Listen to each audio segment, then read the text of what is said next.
Hello दोस्तों, हमने top 30 question के जीके की स्टेटिस जीके से रिलेटिव आपकी सीरीज शुरू करी है। इसमें सभी मोस्ट रिलेटिव क्वेश्चन होंगे जो सारे एग्जामों के लिए मोस्ट होंगे आपके।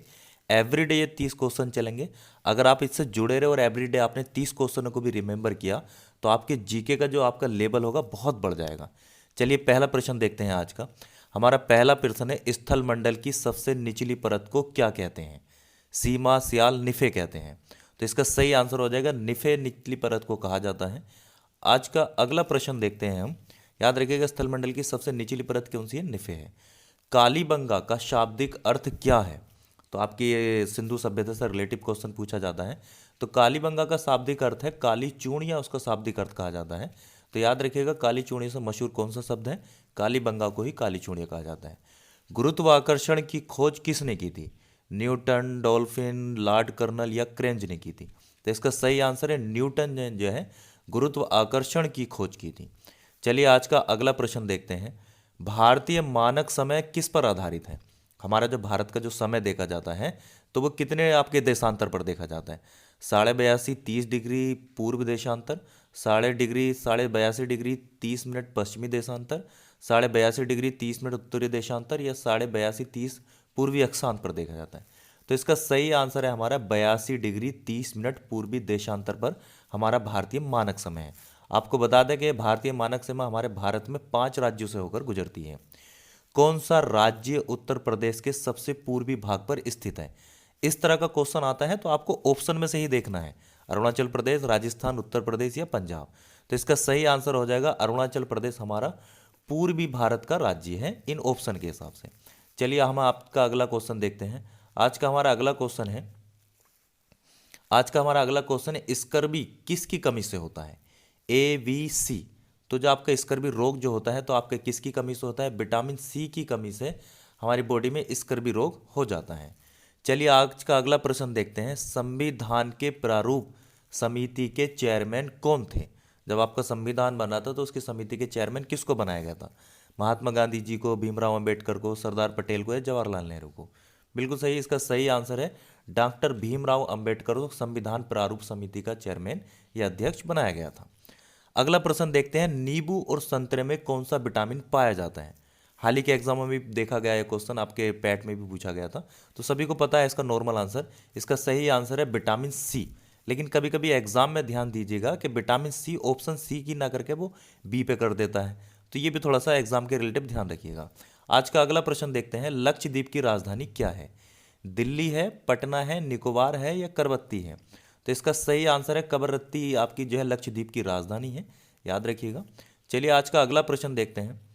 कालीबंगा में उत्खनन प्रथम चरण का कब प्रारंभ हुआ था? जब कालीबंगा में प्रथम बार आपका उत्खनन हुआ था तो 61 में, 90 में, 60 में या 1922 में इसका उत्खनन हुआ था? तो इसका सही आंसर है कालीबंगा में जो उत्खनन हुआ था तो 1961 में प्रारंभिक उत्खनन हुआ था। भारत का राष्ट्रीय पशु पुष्प क्या है? तो सभी जानते हैं भारत का राष्ट्रीय पुष्प जो है आपका कमल है, सभी को नॉर्मल पता है इस क्वेश्चन का। चलिए अगला प्रश्न देखते हैं। कालीबंगा सभ्यता कितने वर्ष पुरानी है? 5,000, 9,000, 6,000 या 8,000? सोचिएगा इसका आंसर। तो इसका सही आंसर है 5,000 वर्ष आपकी जो है कालीबंगा सभ्यता को पुराना माना गया है। आज का अगला प्रश्न देखते हैं। हमारा आज का अगला प्रश्न है आपका, गणेश्वर सभ्यता किस नदी के किनारे विकसित हुई? तो गणेश्वर जो आपकी सभ्यता है ये किस नदी के किनारे विकसित हुई है? बाणगंगा नदी, कंतली नदी, रूपरेल नदी या कोंकणी नदी? ये राजस्थान में पाई जाती है। इसका सही आंसर हो जाएगा कंतली नदी के किनारे गणेश्वर सभ्यता आपकी विकसित हुई थी। चलिए आज का अगला प्रश्न देखते हैं हम। आज का हमारा अगला प्रश्न है, राजस्थान की ताम्रयुगीन सभ्यताओं में सबसे प्राचीन सभ्यता कौन सी? तो आपकी सबसे उसकी प्राचीन सभ्यता थी कालीबंगा ही सबसे प्राचीन सभ्यता थी आपकी राजस्थान की। आज का हम अपना नेक्स्ट क्वेश्चन देखते हैं। हमारा आज का नेक्स्ट क्वेश्चन है आपका, अर्जुन पुरस्कार किस क्षेत्र में उत्कृष्टता के लिए प्रदान किया जाता है? सिनेमा, साहित्य, खेलकूद या विज्ञान के खेल में? तो सही आंसर है इसका खेलकूद के उसमें आपका अर्जुन पुरस्कार पुरस्कार दिया जाता है उत्कृष्टता के लिए। आज का अगला प्रश्न देखते हैं। हमारा आज का अगला प्रश्न है, माइकल फेल्प्स किस खेल से संबंधित है? क्रिकेट से हैं, बिलियर्ड से हैं, शतरंज से हैं या तैराकी से हैं? तो इसका सही आंसर हो जाएगा माइकल्स जो है आपके तैराकी से संबंधित हैं। चलिए आज का अगला प्रश्न देखते हैं। अर्जुन पुरस्कार कब से प्रारंभ हुए थे? तो अर्जुन पुरस्कार कब से प्रारंभ हुए थे? 1989, 99, 61 या 97? इसका सही आंसर हो जाएगा 1961 से अर्जुन पुरस्कार आपके प्रारंभ हुए थे, याद रखिएगा।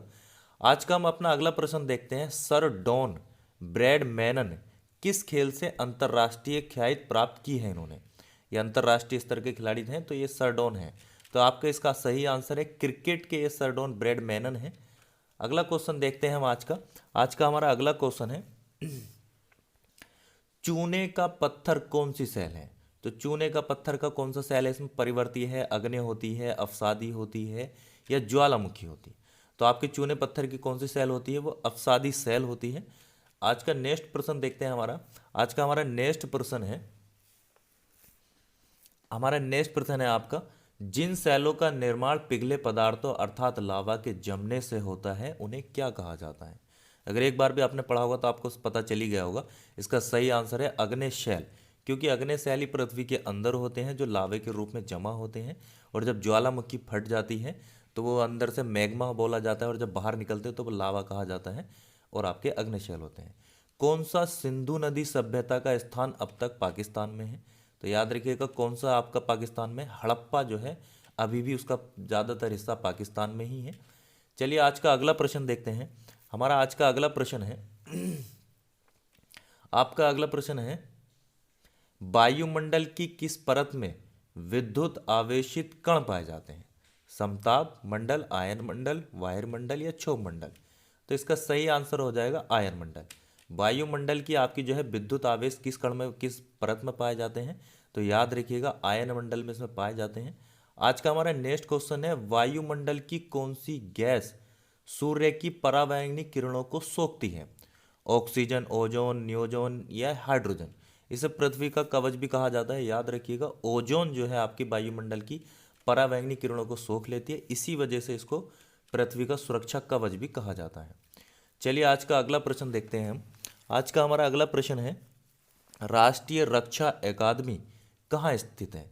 तो राष्ट्रीय आपकी रक्षा अकादमी कहाँ स्थित है? देहरादून है, पटना है, निकोबार है या दिल्ली है?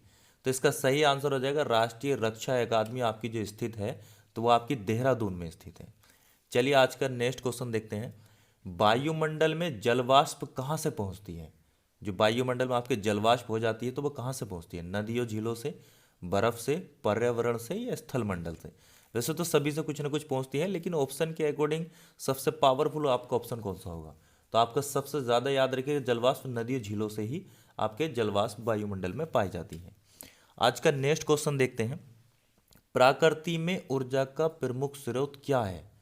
कोयला, पेट्रोलियम, सौर ऊर्जा या आणविक ऊर्जा? बिल्कुल सही।